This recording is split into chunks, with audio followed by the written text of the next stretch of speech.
Saudi আরবের আন্তর্জাতিক কোরআন প্রতিযোগিতার জন্য নির্বাচনী পরীক্ষার বিজ্ঞপ্তি দিয়েছে ইসলামিক ফাউন্ডেশন। এ পরীক্ষায় বাংলাদেশের অনূর্ধ্ব ২৫ বছর বয়সী যে কোনো হাফেজ অংশ নিতে পারবেন। মঙ্গলবার ইসলামিক ফাউন্ডেশনের দ্বীনি দাওয়াত ও সংস্কৃতি বিভাগের পরিচালক ড. মোহাম্মদ হারুনুর রশিদ স্বাক্ষরিত এক সংবাদ বিজ্ঞপ্তিতে এ তথ্য জানানো হয়েছে। এতে বলা হয়, বৃহস্পতিবার সকাল ১০টায় জাতীয় মসজিদ বায়তুল মোকাররমের ইসলামিক ফাউন্ডেশনের দ্বীনি দাওয়াত ও সংস্কৃতি বিভাগে এ পরীক্ষা অনুষ্ঠিত হবে। পরীক্ষায় অংশ নিতে আগ্রহী প্রার্থীর বয়স ২০ মে ২০০১ থেকে অনূর্ধ্ব ২৫ বছরের মধ্যে হতে হবে। তাজবিদসহ পূর্ণ ৩০ পারা হিফজ ও তাজবিদসহ ধারাবাহিক ১৫ পারা হিফজ ২ ক্যাটাগরিতে এ পরীক্ষা অনুষ্ঠিত হবে। আবেদনের জন্য প্রার্থীকে পাসপোর্ট সাইজের ছবি, জন্ম নিবন্ধন সনদ অথবা জাতীয় পরিচয়পত্র, হিফজের সনদপত্রের কপি এবং জীবন বৃত্তান্ত এবং আবেদনপত্র সহ বৃহস্পতিবার সকাল ৮টার মধ্যে সরাসরি উপস্থিত হতে হবে।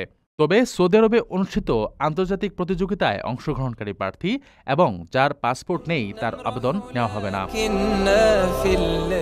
আপনার স্বপ্নগুলো আকাশ ছুবে প্রবাসীর হেলিকপ্টারের মাধ্যমে। বিয়ে, জন্মদিন অথবা যে কোনো বিশেষ প্রয়োজনে হেলিকপ্টার ভাড়া করতে যোগাযোগ করুন স্ক্রিনে দেয়া নাম্বারে। প্রবাসীর হেলিকপ্টার, নিরাপদ ও সাশ্রয়ী বাহনের বিশ্বস্ত নাম।